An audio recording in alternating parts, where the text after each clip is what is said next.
Buenas tardes, compañeras y compañeros. Bueno, ya casi de noche. Y otro viernes a cuarentenados, a cuarentenadas. Hoy es 24 de abril. ¿Y cuántos viernes ya llevamos en esta situación? Bueno, hoy tenemos un nuevo programa de La Hora de Moreno, reflexivo, picante, propositivo.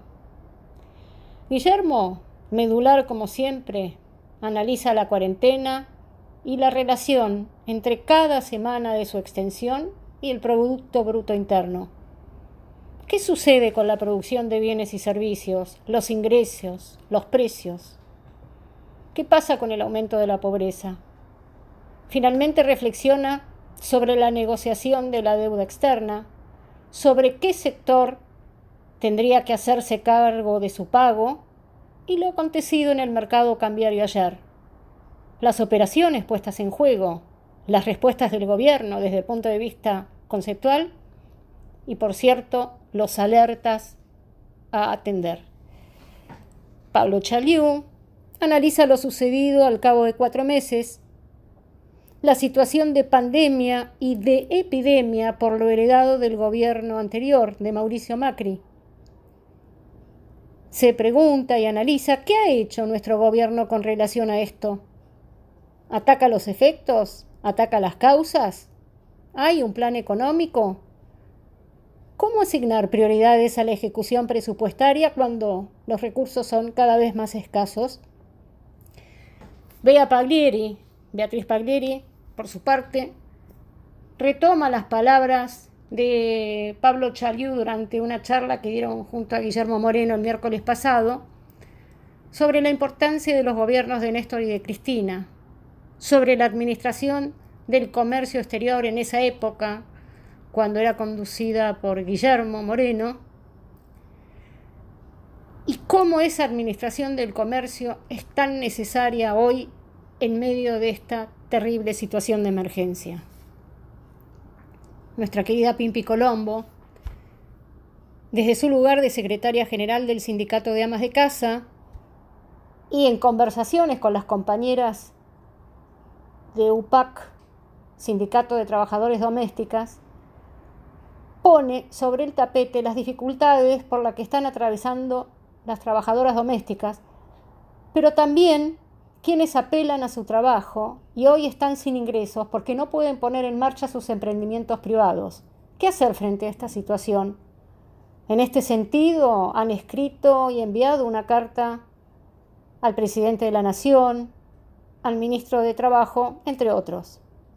Pimpi también va a reflexionar sobre las características y la necesidad de visibilizar el trabajo del ama de casa. Con ustedes los y las protagonistas del programa de hoy. Kitia, otro viernes que nos comunicamos a través de las redes. Otro viernes cumpliendo como corresponde, como decía el general Perón, dentro de la ley todo, fuera de la ley nada, con la cuarentena que ordenó el Poder Ejecutivo y en este caso naturalmente el presidente Fernández. Cuarentena que por cierto parecería ser que se va a extender y yo entonces quiero resaltar lo que ya dijimos el programa pasado, que cada semana de cuarentena le agrega 0,75 puntos porcentuales de PBI, menos de un 1%, por semana de caída al PBI. Claro, yo quiero con esto transmitir que de un lado están los bienes y servicios, del otro lado están los ingresos de los factores, entre los cuales está el ingreso del factor trabajo, sueldos, salarios, jornadas, etcétera, etcétera, y la capacidad que tienen muchos del sector informal urbano de generarse su propio trabajo, que hoy no lo tienen. Pero si me cae la producción de bienes y servicios, me cae también el ingreso. Fantasiosamente puedo mantenerlo con dinero, emitiendo, pero bueno, si no están los bienes del otro lado, ni Mandrake me soluciona el tema de los precios. Ahora, ¿dónde está el PBI per cápita argentino? Porque si entramos a la cuarentena, número más, número menos, con 400.000 millones de dólares, y somos 45 millones de habitantes, y hoy estamos debajo de 300.000, y seguimos siendo 45 millones de habitantes, bueno, tenemos un lío en términos de PBI per cápita. Ya estábamos, si éramos 45 millones y teníamos 400.000 millones, estamos debajo de 10.000. Pero si seguimos siendo la misma cantidad y estamos debajo de 300.000 millones de dólares, ya estamos debajo de 9.000 y de 8.500 también. Hay que hacer la cuenta. Claro, uno podría decir, bueno, no estamos tan mal, un 15%, estábamos debajo de 10.000, ahora estamos debajo de 8.500, bueno, un 15%. Aguantemos esto. Claro, el problema es que esos son los números per cápita, que no deja de ser un promedio pensando que todos los argentinos somos iguales. El problema es que hay algunos que quizás hasta ganan más por esta distribución del ingreso regresiva que tenemos, y algunos perdieron todo. Ese 15% no es que los de abajo perdieron el 15%, por ahí los de abajo perdieron todo. Entonces, ¿dónde está la pobreza? Y sí, la pobreza medida como la medía Alfonsín, no como la mide Macri. Esto ya lo hablamos. La pobreza medida como la medía Alfonsín, que es como la midieron todos los gobiernos hasta que Macri cambió la metodología, y hoy ya debe estar en el 31-32%. De la desocupación ya debe estar pegando en el 20%. Claro, como la mide Macri, la pobreza, o sea que es como la mide el INDEC ahora, el INDEC de La Baña, Marcos, ese que dicen que mide bien, qué sé yo, que esas tonterías que escuchamos.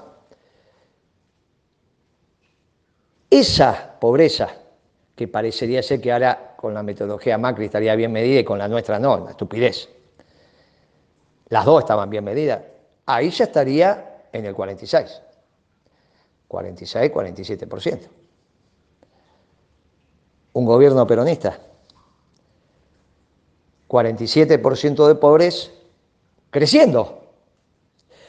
Por eso yo pido que analicemos desde las distintas dimensiones que tiene esta pandemia, porque está pegando en casi todas ellas.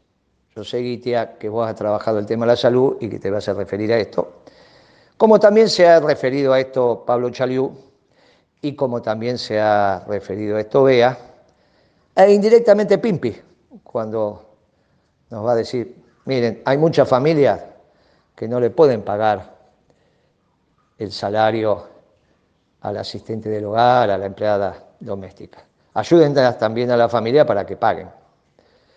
O pónganle en la cuenta sueldo también el aporte, como si la familia en este caso se asociara a una empresa y como corresponde ello fuera un salario. Si le van a pagar parte de los salarios de las empresas, bueno, también a la familia de su empleada doméstica. Inteligente respuesta del Sindicato de Amas de Casa también. Buenas tardes, Gitia, buenas tardes, Guillermo, Pimpi, Beatriz, compañeros y oyentes. Espero que todos estemos bien dentro de lo que se pueda estar bien. Guillermo, ya ha pasado 4 meses de este gobierno de coalición, encabezado por Alberto Fernández, y corresponde hacer un primer análisis sucinto de cómo está la economía y cómo está la política económica y qué podemos ver hacia el futuro. Voy a hacer un par de comentarios dividiendo lo que está haciendo el gobierno en la pandemia y dividiendo lo que está haciendo el gobierno con la epidemia. Vamos a llamar así, la epidemia, la crisis económico-social que recibió de herencia de Macri. Hoy la economía argentina está sufriendo una pandemia, lo sufre la sociedad en su conjunto, en la de coronavirus. Pero también está sufriendo una epidemia, si se me permite, esta extensión del vocablo, que son todos los problemas económicos y sociales que le legó al gobierno actual el gobierno de Macri. Graves desequilibrios macroeconómicos, pobreza, una distribución muy anómala del ingreso, un banco central prácticamente quebrado y la insolvencia externa, es decir, una deuda externa de magnitud y al mismo tiempo con vencimientos acumulados en el corto plazo. Y cuando miramos qué está haciendo con respecto a la crisis económica heredada, ¿saben qué? Aparece una respuesta un poco insólita, pero que en fin tiene un altísimo grado de veracidad. No está haciendo nada. Porque ¿en dónde se está centrando el accionar de Alberto y su equipo? En los efectos más perniciosos de la crisis, o sea, en los efectos sobre aquellos de más bajos ingresos o desprotegidos. Ya vienen los sucesivos aumentos diferenciales para las jubilaciones y el plan alimentario. A mi modo de ver, el presidente no prioriza lo suficiente la situación económica y la política económica. Y entonces se encuentra encerrado en esto que decimos. Como ataca los efectos, en un principio parece que esos efectos empiezan de alguna manera a ser menos graves, pero con el paso del tiempo, un tiempo breve, vuelven a aparecer incluso peores porque las causas siguen operando. ¿Quién podría criticar una acción de ese tipo? No es criticable. Pero la esencia de lo que hace es atacar los efectos, no las causas. Las causas siguen operando. Entonces, atacamos los efectos sobre los sectores de menores ingresos, pero como las causas de la crisis económica siguen operando, cada vez tenemos más problemas. No alcanzan las medidas. De nuevo, porque están operando sobre los efectos y no sobre las causas.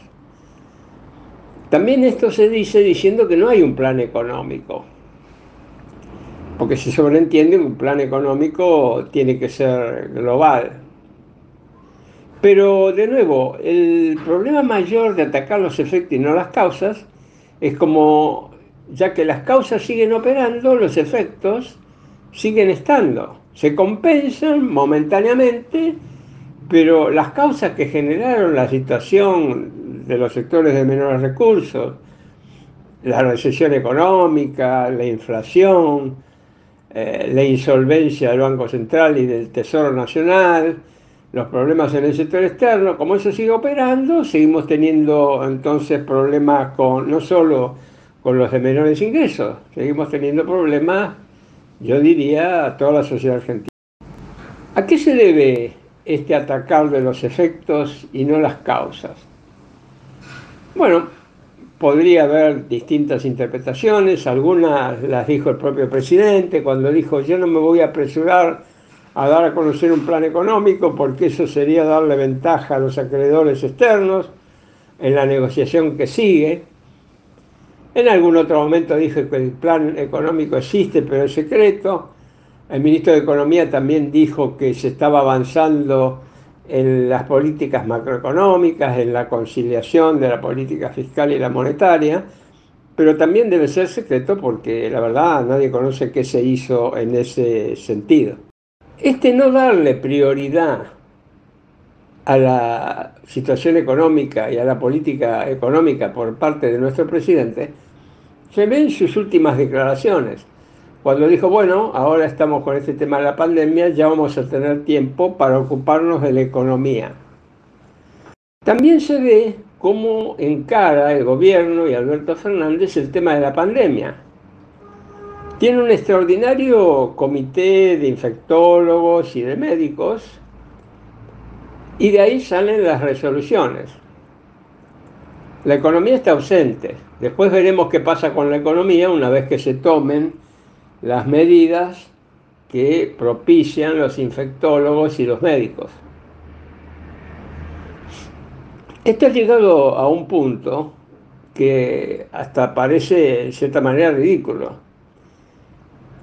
Vos te habrás enterado ayer, hoy, que un infectólogo, un médico realmente muy caracterizado, con muchísimo respeto, ha dicho que se ha analizado en el comité ese de infectólogos y médicos el tema de poder permitir que los chicos y sus padres salgan los fines de semana algunas horas. Lo cierto que todas las medidas que se toman respecto a la pandemia recaen sobre ese grupo de expertos, vuelvo a repetir, absolutamente respetables y admirables por el trabajo que realizan, pero totalmente insuficientes desde el punto de vista de las políticas que necesita el país. Uno hubiera esperado que en ese comité hubieran psicólogos, sociólogos, economistas, pero que los médicos decidan eso puede ser que sea también por el hecho que los médicos tengan sus hijos, no los aguanten más en casa y hayan decidido tomar esa decisión o recomendarla. No veo que sean especialistas en saber cuándo tienen que ir a pasear los hijos. Vuelvo a repetir, para eso habría que llamar a los psicólogos, sociólogos y también a los economistas. Por último, te quiero hacer una última reflexión. Cuando atacás los efectos y no las causas, entras en círculos viciosos.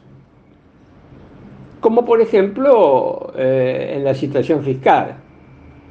Cuando vos querés atacar el déficit fiscal, que es una causa, con medidas puramente fiscales, te encontrás con la sorpresa de que a la vuelta de la esquina vuelve a aumentar el déficit, como por ejemplo porque cae la actividad económica.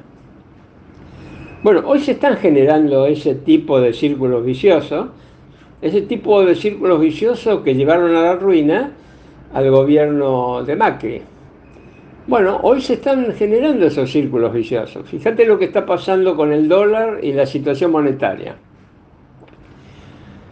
El dólar, desde público conocimiento, ha subido en forma extraordinaria y la brecha también es extraordinaria. ¿Qué hace el Banco Central?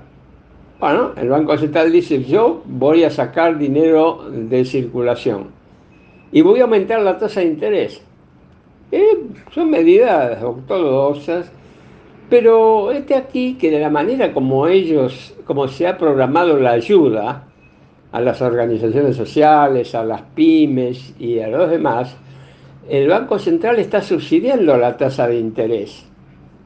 Quiere decir que ese aumento de las tasas de interés para equilibrar el mercado cambiario le va a afectar el nivel de subsidio que va a tener que dar para subsidiar la tasa de interés en los programas que está diseñando.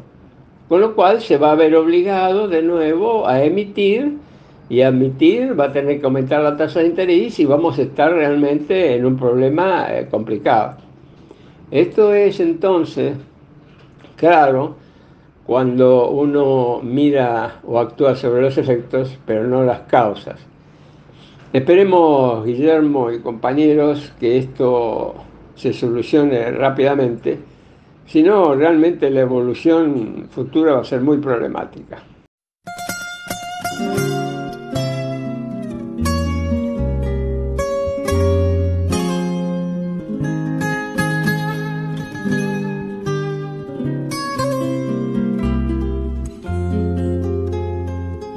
Todos los jueves del año a las 11 de la mañana. Hoy, 24 de abril, se conmemora el 105 aniversario del genocidio que sufrió el pueblo armenio. Los argentinos y también su santidad el Papa Francisco han hecho un reconocimiento histórico sobre este genocidio y hoy más que nunca nos sumamos a memoria, verdad y justicia para el pueblo armenio. Quiero participar hoy en este espacio de la Hora de Moreno reflexionando sobre las palabras de Pablo Chaliú el miércoles, que se hizo una exposición virtual con muchísima presencia, con muchísima participación. Y en esa exposición, Pablo Chaliú habló de la importancia que tuvo el gobierno peronista de Néstor y de Cristina. ¿Por qué la importancia? Porque han puesto en valor, han reivindicado la política y la política con sus instrumentos de política económica. Es decir, la reivindicación de la política desde la economía, que permitió la inclusión y permitió que hubiese, sin ninguna duda, una serie de exponentes en ese gobierno al cual Pablo definió que Guillermo Moreno había sido uno de los importantes exponentes de esa instrumentación de esa política peronista. Y en ese sentido, yo quisiera hoy, sumándome a esa reivindicación, hacer un análisis que tiene que ver con la apertura de la economía y que tanto se dijo de que durante el gobierno de Néstor y de Cristina y de la mano de Guillermo Moreno se había cerrado la economía. Nada más alejado, y por eso quiero exponer los números. Cuando Guillermo Moreno asume en la Secretaría de Comercio en el año 2006, porque antes había sido secretario de Comunicaciones, en el 2006 él toma una apertura de la economía medida en términos de cuánto se suma el valor de las exportaciones más el valor de las importaciones. La suma de esos valores es uno de los indicadores que permiten medir la economía. Lo tomó con 69.074 millones de dólares. Cuando él se va a Roma como agregado económico, deja una apertura de la economía de 150.405 millones de dólares. Durante ese periodo, es decir, desde el 2006 al 2014, hemos tenido varios años extraordinarios en materias de exportaciones, que son un récord histórico sin ninguna duda. El pico máximo de exportaciones, de valor de las exportaciones, fue el año 2011 con 82.000, casi 83.000, porque fueron 82.981 millones de dólares. Con también picos en el nivel de importaciones, porque ¿qué significa que aumenten las importaciones? Las importaciones en la República Argentina van en línea con el crecimiento de la economía. Y también en el 2013 hay un pico de 74.442 millones de dólares de importaciones. La importancia, además, es para analizar y en forma complementaria que también hubo picos históricos de saldo de esa balanza comercial, es decir, que tuvimos picos de valores de exportación, picos de valores de importación, pero siempre el saldo fue favorable en la balanza comercial, sumando aquellos famosos superávit gemelos. Los años que en realidad yo reivindicaría como sumamente positivos porque tienen el complemento de la mayor apertura de la economía y el mayor nivel de saldo exportable, fueron los años 2010, 2011 y 2012, con un pico de 12.000 millones de dólares de saldo comercial favorable, que esto sin ninguna duda era el complemento de una política económica peronista aplicada por hombres como Néstor, Cristina, Guillermo y otros, que sin ninguna tenían el profesionalismo y la inteligencia práctica que debe tener un funcionario para generar estos valores que son los que generan empleo, que generan distribución de la riqueza. Me parece que esta reflexión era válida y complementaria al análisis que había hecho Pablo Chaliú. Además, en este sentido, en este momento donde se impone planificar la oferta, la Administración de Comercio que se aplicó en la República Argentina bajo la gestión de Guillermo Moreno es la que hoy debemos volver a aplicar, porque el aumento de las importaciones era por crecimiento de la economía, pero administrando que no hubiese una dificultad en la histórica restricción externa de nuestro país. Por eso creo que vamos a tener que ir profundizando en este sentido sobre el valor del instrumento, el valor de poner la economía como instrumento de empleo, de distribución de la riqueza. Un instrumento fundamental es la administración del comercio. Ana, hola Guillermo, felicitaciones por cómo están sosteniendo este espacio tan importante para nuestra reflexión colectiva, para comprender el momento que vivimos, para prepararnos y trabajar por la Argentina que queremos, que necesitamos, que nuestro pueblo necesita. Los felicito. Y quería comentarles, aprovechando el programa, que ha visto que yo soy la secretaria general del Sindicato de Amas de Casa y resulta que en conversaciones con compañeras de uno de los sindicatos de trabajadoras domésticas, que es UPAC, estuvimos recibiendo llamadas también de afiliadas nuestras y de mujeres que nos hacen consulta. Bueno, se detectó que entre tantas dificultades que está trayendo aparejada este virus y el aislamiento físico que tenemos, que a nosotros no nos gusta llamarle aislamiento social, porque por el contrario lo que vemos es que hay mucha solidaridad social dentro de este aislamiento físico. Bueno, y una de las cosas que está ocurriendo es que hay una parte de familias que tienen empleadas domésticas en su casa, que por supuesto ahora no están haciendo la tarea, pero eso sería lo de menos. El problema es que esas familias, por estar incluidas en lo que se considera no esenciales por parte de las decisiones gubernamentales, entonces las personas adultas en esa familia no están pudiendo generar los ingresos con los que habitualmente se desenvuelven. Son monotributistas, son autónomos, incluso en algunos casos serán algunas pymes. Lo cierto es que al no tener esos ingresos, está ocurriendo desde ya la dificultad para la propia administración de su hogar, para completar, para adquirir los bienes que ellas necesitan. Pero imagínense que adicionalmente ellas no están teniendo condiciones para cumplir con la empleada doméstica de su casa.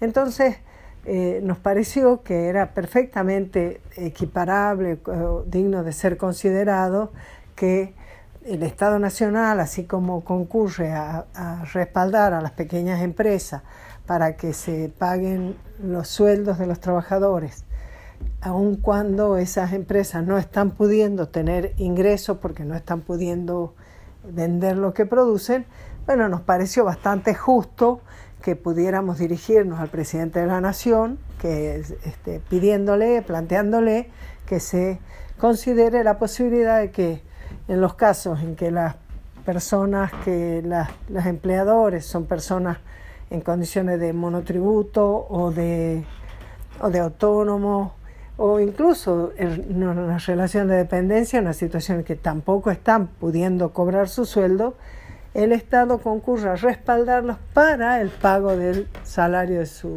su empleado, que generalmente, como ustedes sabrán, son mujeres, son personas que a su vez tienen a su cargo su familia.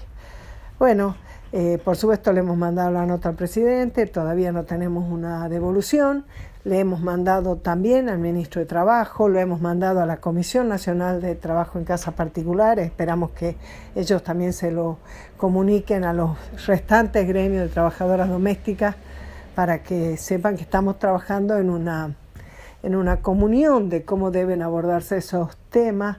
En el caso nuestro, para nosotras es como una parte más de comprender socialmente que el trabajo que se hace en el hogar es un trabajo productivo y no como a veces supuestamente de forma técnica se considera que el trabajo en el hogar es reproductivo, diferenciándolo del trabajo productivo. Para nosotros, conceptualmente, tanto el trabajo fuera de la casa remunerado como el que se hace en el hogar no remunerado es un trabajo productivo y reproductivo, es productor de bienes y de servicios. Y también es reproductivo porque reproduce nuestra identidad nacional, porque reproduce nuestros valores, porque reproduce nuestra cultura. Y yo pregunto, ¿y el trabajo fuera del hogar no es también productivo y reproductivo? ¿No reproduce también cómo son los valores del conjunto social en el que estamos? De modo que esa división es una división que artificialmente viene bien porque permite dejar de lado el trabajo de las amas de casa, no valorizarlo, no remunerarlo, no incorporarlo en el análisis. Entonces, instala una situación cómoda para el análisis teórico, pero consolida una situación muy injusta para los más de 10 millones de hogares en la Argentina, y esto ocurre en el mundo también, donde las mujeres hacemos una tarea que es considerada por cualquier persona a la que uno le pregunte, considerada indispensable. Cualquiera dice, sí, yo tengo éxito porque mi familia me respalda, o yo puedo hacer esto porque mi familia, porque... Sin embargo, en los hechos, cuando uno va a mirarlo desde el punto de vista social, bueno, las respuestas son mucho más mezquinas, son mucho más conservadoras, son mucho más, bueno, pero eso no se puede, que aquello no se puede. Bueno, nosotros todos desde hace 37 años luchamos para que ese mundo se haga visible, porque la manera de construir y consolidar una comunidad organizada, solidaria, para luchar por la justicia social es que no nos hagamos los distraídos y miremos para otro lado, aún cuando las soluciones y las respuestas puedan ser complejas. Bueno, eso demandará mucho más de nuestra inteligencia y de nuestro compromiso, en este caso como en tantos otros. Y yo por eso también tengo la tranquilidad y el placer de compartir esto con ustedes, con este espacio, con la Hora de Moreno, porque justamente lo que nosotros encontramos en este lugar es que hay la voluntad de pensar en profundidad los temas, de comprender el mundo, de saber cómo debe insertarse en la Argentina en ese mundo y de comprender de qué manera, como decía Perón, que la única clase de hombres son los hombres que trabajan, y nosotros diríamos la única clase de personas son las personas que trabajan, porque no solamente son hombres, somos principalmente las mujeres, y hay una tarea que, aunque parece invisible, hoy por hoy la cuarentena está permitiendo no solo que sea visible, sino que además probablemente para muchos varones sea conectarse con un mundo como hace de cuenta que hubieran hecho un viaje a un maravilloso mundo que ni sabían que existía. Y entonces también una oportunidad para que nosotros pongamos en discusión los valores con los cuales estamos construyendo nuestra patria. Así que estamos a la espera de una respuesta de la Presidencia de la Nación, esperamos que esto nos dé una mano, sabemos que siempre la lucha tiene que comprender las dificultades que puede tener el Estado para resolver los problemas, pero que también tiene que ser siempre un mensaje de esperanza para aquellas personas a las que aspiramos a representar y para el conjunto social en el que estamos inmersos, porque está claro que nadie puede realizarse en una comunidad que no se realiza. Así que les agradezco, les mando un abrazo grande, espero poder compartir en la Hora de Moreno estas pequeñas reflexiones. Les quiero mucho y que tengamos un buen fin de semana en cuarentenado. Un abrazo.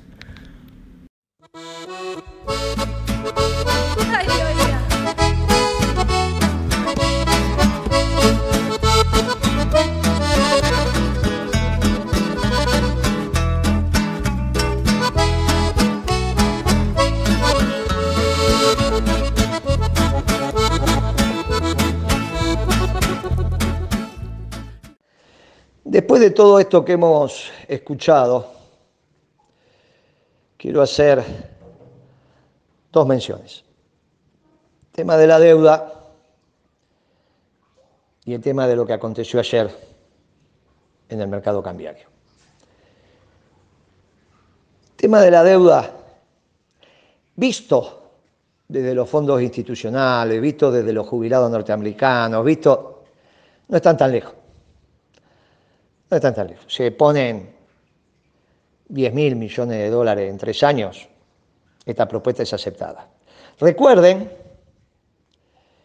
que dijimos que Huergo me contestó, el de Clarín, en el suplemento rural que sale los sábados, diciendo: Moreno pide 7.000 millones de dólares, que pongamos lo del campo, estamos dispuestos a poner 5.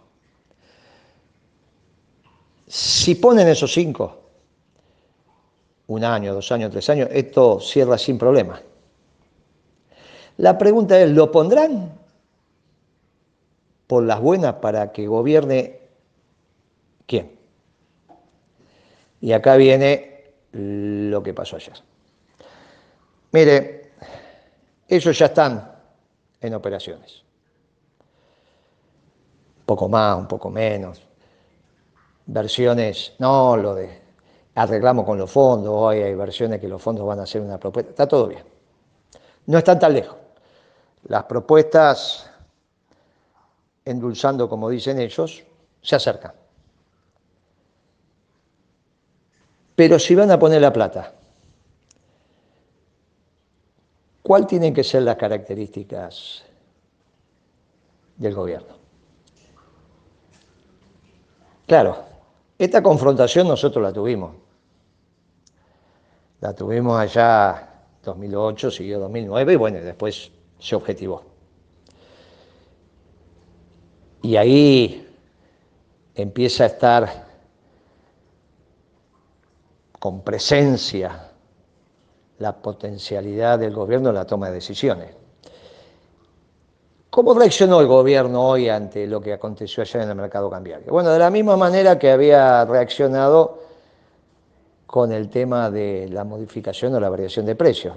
Dijo, no, tenemos los marcos legales, entonces en su momento era la ley de defensa de la competencia, defensa del consumidor, la ley bla, bla, bla. Bueno, al final quisieron hacer algo con la ley de abastecimiento, pero ya muy de última y no, casi que no sé, no. Tuvieron que desempolvarla, pero no era el marco conceptual. Todos lo hemos escuchado a Alberto hablar de la ley de defensa de la competencia, del consumidor para administrar los precios. Bueno, obviamente después tuvieron que desempolvar la de abastecimiento. Quisieron de ayer para hoy, la UIF sacó un comunicado, la CNB sacó una resolución y el Banco Central una circular. Pero todo eso ya existía. De la misma manera que son de la época de los 90, la ley de defensa de la competencia del consumidor, y con eso no vas a ordenar ningún precio. Porque yo cuando tuve que recrear la Secretaría de Comercio, ya existían esas leyes, pero no servían para este tema específico, como quedó demostrado. Y alguien piensa que una resolución de la Comisión Nacional de Valores o de la UIF o del Banco Central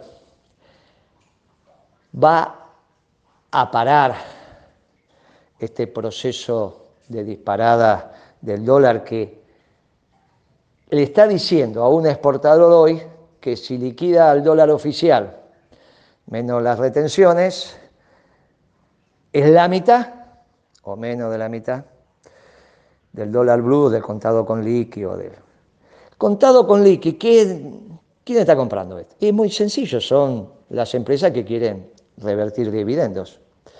Están dispuestos a sacar dividendos en moneda dura a $1 de 115. Y esta es la situación contundente. Estaba mal el diseño cuando originariamente se planteó, lo dijimos, y ahora se empieza a expresar.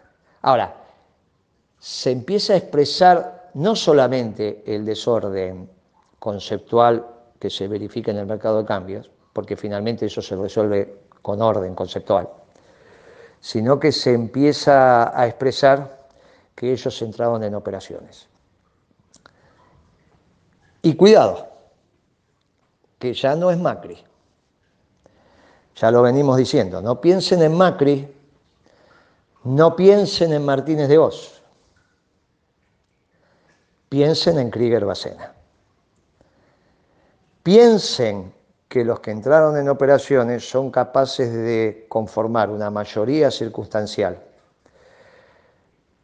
para administrar la Argentina, teniendo claro a quién excluyen. Por eso lo llamamos nacionalismo de exclusión.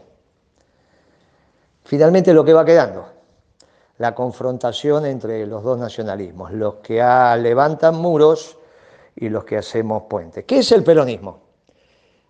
Y el peronismo es la doctrina del nacionalismo de inclusión. Gracias a Dios, que aprieta pero no ahorca, lo tenemos a Francisco, lo tenemos a su santidad. Por favor, cuidémoslo y defendémoslo. Guitia, nos vemos el viernes que viene y abundamos en esto de las operaciones que se empiezan a dar sobre para dónde va a tendenciar el gobierno y los destinos de la patria. Que tengan buen viernes y un fuerte abrazo peronista, y Guiti hace el cierre. Bueno, para acompañar lo que han planteado mis compañeros y compañeras, me gustaría reflexionar sobre la salud, sobre la enfermedad, sobre las políticas sanitarias. Los que suscribimos y las que suscribimos a la medicina social, de la cual Ramón Carrillo fue un precursor, como ustedes saben, Ramón Carrillo, un sanitarista de fuste, fue ministro de Salud del primer gobierno peronista. Su tarea fue inmensa, su accionar fue inmenso. No alcanzaría un programa para dar cuenta de ello. Quienes suscribimos a la medicina social, a la salud colectiva, como la llaman en Brasil, consideramos que la salud no es la ausencia de enfermedad. Es un proceso complejo y dinámico que abarca a la salud, a la enfermedad, a la atención y al cuidado. Es un delicado equilibrio biológico, psicológico y social. Ramón Carrillo decía, tiene una frase maravillosa que sintetiza esta concepción. Frente a las enfermedades que genera la miseria, frente a la tristeza, la angustia y el infortunio social de los pueblos, los microbios, como causas de enfermedad, son unas pobres causas. Entonces, la salud es una cuestión social que no solo está en manos de los médicos, requiere tanto de un abordaje como de una intervención multidisciplinaria. Esto quiere decir que la política sanitaria va de la mano de la política económica, de la política social, de la política educativa, entre otras. Quien vive en situaciones de pobreza, de vulnerabilidad social, no tiene trabajo, cerró su empresa, cerró su local, quien vive de la diaria, quien vive en condiciones de hacinamiento o en la calle, quien tiene hambre, quien no tiene acceso a agua potable y a cloacas, quien no tiene acceso a la educación, al entretenimiento, a una vida digna, tiene muchas más posibilidades de enfermar y de morir que aquellos que sí pueden acceder a una vida digna. Y a todo esto de la respuesta integral al proceso salud, enfermedad, atención, cuidado de la población, con lo que cuenta maravillosamente el general Perón en la Revolución Justicialista, en ese reportaje que le hicieran Pino Solanas y Octavio Getino. Cuando asumió el gobierno en 1946, Perón contaba que además de tirar al general por la ventana, porque había que conducir, y conducir es persuadir y no mandar, realiza la primera reunión de gabinete y plantea que los ministros fueran a sus ministerios y durante una semana investigaran y conocieran en qué estado estaba el país. A la semana se realizó la reunión de gabinete y encontraron que los problemas económicos eran tan graves que no permitían, decía Perón, contar con la masa financiera suficiente para implementar el plan nacional que habían elaborado, con el cual habían llegado al gobierno. Plan que tuvieron que guardar, pasó al ostracismo, y dedicar una semana enteros, presidente y ministros, en la Casa de Gobierno para elaborar un nuevo plan económico que diera así respuesta a la situación que encontraron. Conclusión de esta situación, ¿por qué están vinculadas? Porque si la economía no se mueve, si no se genera un plan económico, la salud se va a seguir deteriorando. Parafraseando y agregando algo más de lo que decía Guillermo, tenemos que respirar, producir y comer. Por cierto, recomiendo en tiempos de coronavirus ver o volver a ver esas hermosas entrevistas al general Perón, compaginadas en Actualización Doctrinaria y en La Revolución Justicialista. Bueno, y para finalizar, como siempre, compañeras y compañeros, nuestro aplauso para quienes le ponen el cuerpo a la emergencia sanitaria, económica y social, y un saludo especial a los operadores y operadoras de Radio Caput, entre ellos Gabriela, y a nuestro productor en cuarentena, Fernando Molgaray. Hasta el próximo viernes.